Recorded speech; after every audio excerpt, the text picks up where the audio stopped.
प्रश्न 10, निम्नांकित कथनों में से सत्य कथन को स से और असत्य कथन को आ से दर्शाइए। पहला, दो दिए हुए बिंदुओं से कम दो सरल रेखाएं खींची जा सकती है, तो ये असत्य कथन है। तो असत्य कथन को अ से लिखना है। तो ये असत्य कथन कैसे है? तो कह रहा है दो दिए हुए बिंदुओं से, तो दो बिंदु से कम दो सरल रेखाएं खींची जा सकती हैं, तो ये गलत है, क्योंकि दो बिंदु से सिर्फ एक सरल रेखा खींची जा सकती है। देखिए इस तरह से, तो दो बिंदु से केवल एक सरल रेखा हम खींच सकते हैं, तो इसीलिए ये असत्य कथन है। दूसरा, एक बिंदु से केवल एक सरल रेखा खींची जा सकती है, ये भी असत्य कथन है, क्योंकि एक बिंदु से हम अनगिनत सरल रेखाएं खींच सकते हैं। इस तरह से देखिए, एक बिंदु से अनगिनत सरल रेखाएं खींच सकते हैं।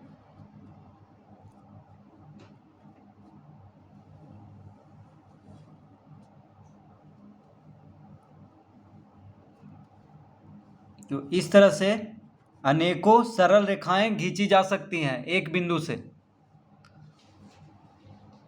तो कह रहा है एक बिंदु से केवल एक सरल रेखा खींची जा सकती है, तो ये क्या है? असत्य कथन है, क्योंकि एक बिंदु से अनंत सरल रेखाएं खींची जा सकती है। तीसरा, एक बिंदु से होकर अनंत सरल रेखाएं खींची जा सकती हैं, तो एक बिंदु से होकर के अनंत सरल रेखाएं खींची जा सकती हैं, ये सत्य कथन है। तो सत्य कथन को स से लिखेंगे, क्योंकि एक बिंदु से अनंत या अनगिनत सरल रेखाएं हम खींच सकते हैं। चौथा, दो दिए हुए बिंदुओं से अधिक एक सरल रेखा खींची जा सकती है, तो ये भी सत्य कथन है, क्योंकि दो बिंदु से एक ही सरल रेखा खींच सकते हैं। दो बिंदु से एक ही सरल रेखा खींच सकते हैं। पांचवा, तीन सरल रेखाओं के महत्तम कटान बिंदुओं की संख्या 3 होती है, तो तीन सरल रेखाओं के महत्तम कटान बिंदुओं की संख्या 3 होती है, यह सत्य कथन है। क्यों सत्य कथन है? तो देखिए, तीन सरल रेखा हम बनाएंगे सबसे पहले। तो ये हो गया दो सरल रेखा, ठीक है, और इस तरह से हम तीसरा सरल रेखा खींच देते हैं। तो देखिए, तीनों सरल रेखा का महत्तम कटान बिंदुओं की संख्या 3 आया है। 3 जगह पे देखिए काट रहा है एक दूसरे को, तो यह सत्य कथन होगा, क्योंकि तीन सरल रेखाओं के महत्तम कटान बिंदुओं की संख्या 3 होती है। छठा,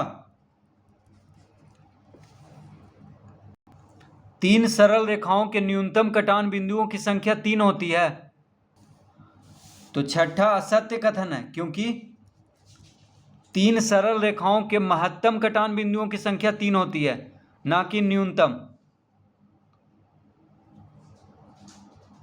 तो यह असत्य कथन है। सातवां, यदि तीन बिंदु असरेख हो तो उनसे होकर एक साथ तीन सरल रेखाएं खींची जा सकती है। तो कह रहा है यदि तीन बिंदु असरेख हो, असरेख मतलब कहीं पे भी तीन बिंदु ले लेना है, ठीक है। तो असरेख का मतलब हुआ कि तीन बिंदु कहीं पे भी ले लेना है, और सरेख का मतलब हुआ कि एक सीध में ही तीनों बिंदु को रखना है, यहाँ पे लेना है। तो असरेख मतलब कहीं पे भी तीन बिंदु यहाँ पे हम ले लिए हैं इस पेज पर। अब कह रहा है यदि तीन बिंदु असरेख हो तो उनसे होकर एक साथ तीन सरल रेखाएं खींची जा सकती हैं। तो देखिए, तो तीनों बिंदु को मिलाकर के एक सरल रेखा भी यहाँ पे नहीं बनेगा, ठीक है। यहाँ तो कह रहा है कि तीन सरल रेखाएं खींच सकते हैं, तो एक भी देखिए अगर मिलाएंगे तो दो ही बिंदु बनेगा, दो ही बिंदु से एक रेखा बनेगा, एक अलग ही रह जाएगा, ठीक है। अगर इस तरह भी मिलाएंगे तो दो ही बिंदु देखिए मिल रहा है, तीनों बिंदु नहीं मिल रहा है, तो ये असत्य कथन है। तो 3 बिंदु असरेख हो तो उनसे होकर एक साथ 3 सरल रेखाएं खींची जा सकती हैं, ये असत्य कथन है। 8वां, यदि 3 बिंदु सरेख हो तो उनसे होकर एक साथ 3 सरल रेखाएं खींची जा सकती हैं, तो ये भी असत्य कथन है, क्योंकि कह रहा है कि यदि 3 बिंदु सरेख हो, सरेख मतलब एक सीध में, एक रेखा में, इस तरह से तीनों बिंदु को इस तरह से लेना है, बिल्कुल सीधा। तो यदि 3 बिंदु सरेख हों तो उनसे होकर एक साथ 3 सरल रेखाएं खींची जा सकती हैं।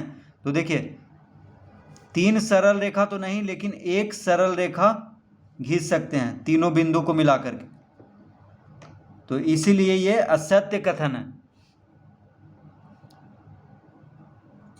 प्रश्न 11,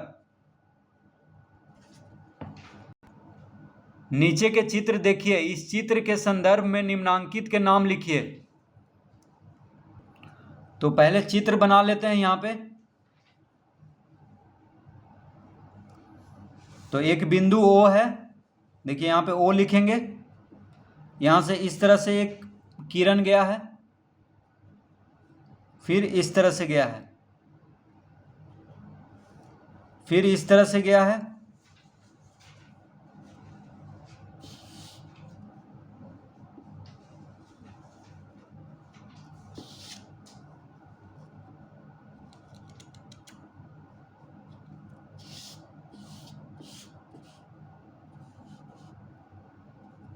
यहाँ पे A लिखा हुआ है, यहाँ पे B और यहाँ पे C, यहाँ पे D, यहाँ पे E, यहाँ पे F। तो इस तरह से पहले चित्र बना लेंगे। तो कह रहा है नीचे के चित्र को देखकर देखिए और इस चित्र के संदर्भ में क्या बताना है। तो पहला में कह रहा है कि 3 बिंदु,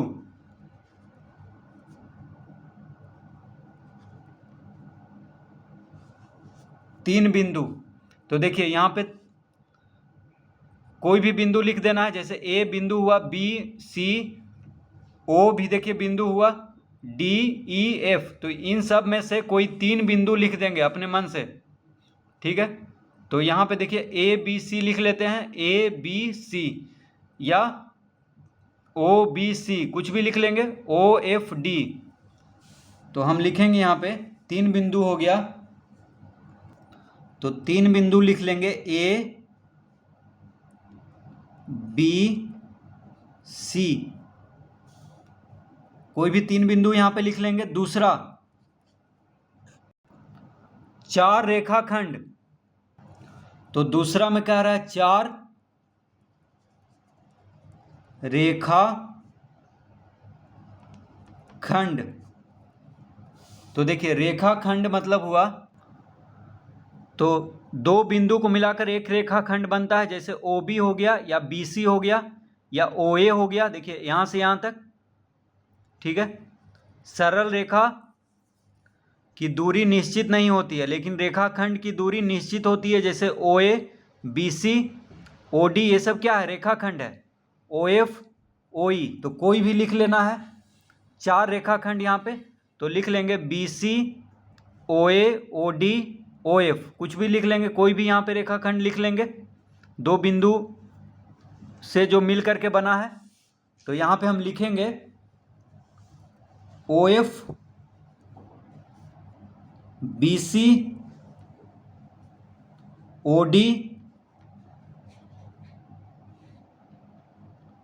OB।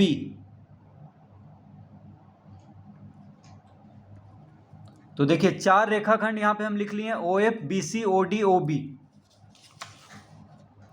OF BC OD OB, तो इस तरह से लिख लेंगे। तीसरा कह रहा है 5 किरण, 5 किरण,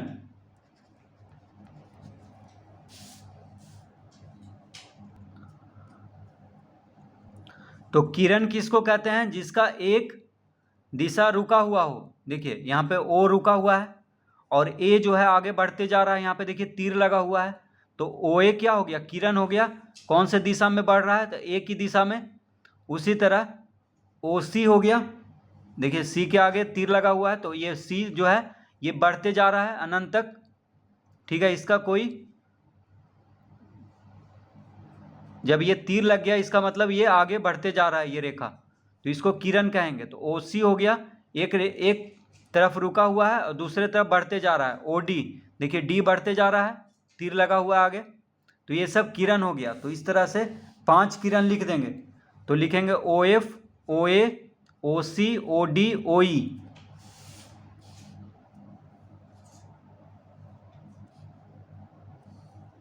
तो लिख लेंगे ओ एफ, किरण देखिए ओ एफ की तरफ बढ़ रहा है इसलिए तीर लगा देंगे। ओ डी, ओ ए,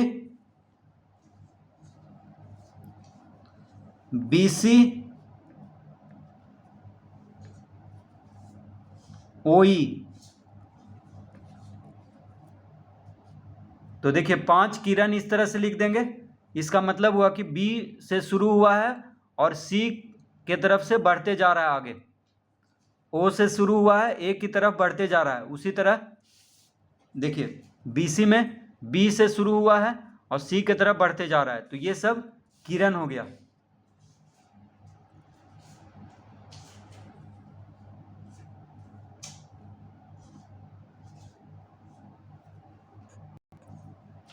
प्रश्न 12,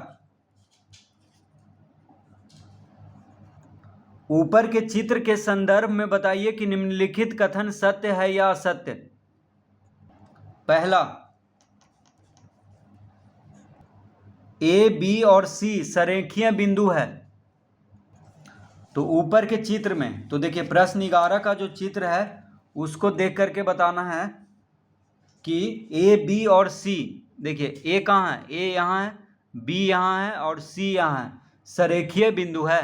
तो ये असत्य कथन है, क्योंकि संरेखीय मतलब होता है तीनों बिंदु एकदम सीधा होना चाहिए, एक सीध में होना चाहिए। लेकिन यहाँ ए इधर है, बी इधर है, सी इधर है, तो ये संरेखीय बिंदु नहीं है ए बी सी।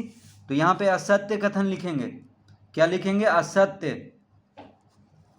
दूसरा, बीसी किरण का प्रारंभिक बिंदु ओ है।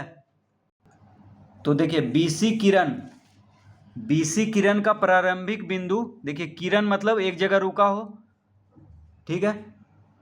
तो बीसी, सी के तरफ तीर है यानी सी से बढ़ते जा रहा है, तो बीसी किरण का प्रारंभिक बिंदु बी है, बी से शुरू हो रहा है। बीसी मतलब बी से शुरू हो रहा है, सी की तरफ जा रहा है, ठीक है। तो प्रारंभिक बिंदु तो बी हो गया। तो यह असत्य कथन है, क्योंकि कह रहा है कि बीसी किरण का प्रारंभिक बिंदु ओ है। तो यह असत्य कथन है, क्योंकि बीसी किरण का प्रारंभिक बिंदु बी है। तीसरा, किरणें ओसी और बीसी अभिन्न हैं। तो किरणें ओसी देखिए ओ से शुरू हुआ है, सी की तरफ जा रहा है, तो ओसी और बीसी, तो बीसी किरण में बी से शुरू हो रहा है और सी की तरफ जा रहा है, तो ये दोनों अलग अलग किरण है, क्योंकि एक किरण ओ से शुरू हो रहा है, सी की तरफ जा रहा है, एक किरण बी से शुरू हो रहा है, सी की तरफ जा रहा है, तो दोनों अलग अलग किरण है। तो यहाँ पे कह रहा है ओसी और बीसी अभिन्न। अभिन्न मतलब एक जैसा, तो एक जैसा नहीं है, यहाँ पे अलग अलग है, तो इसलिए असत्य होगा ये। चौथा, बीसी रेखाखंड पर ओ एक बिंदु है। तो बीसी रेखाखंड पर देखिए बीसी रेखाखंड, बीसी मतलब हो गया बी से सी तक, बस। रेखाखंड मतलब जिसकी दूरी एक निश्चित हो, तो बी से शुरू हुआ और सी पे खत्म हो गया, तो बीसी रेखाखंड हो गया। तो बीसी रेखाखंड पर ओ एक बिंदु है, तो इस पे देखिए ओ नहीं है, ओ इधर है, तो ये भी असत्य कथन है।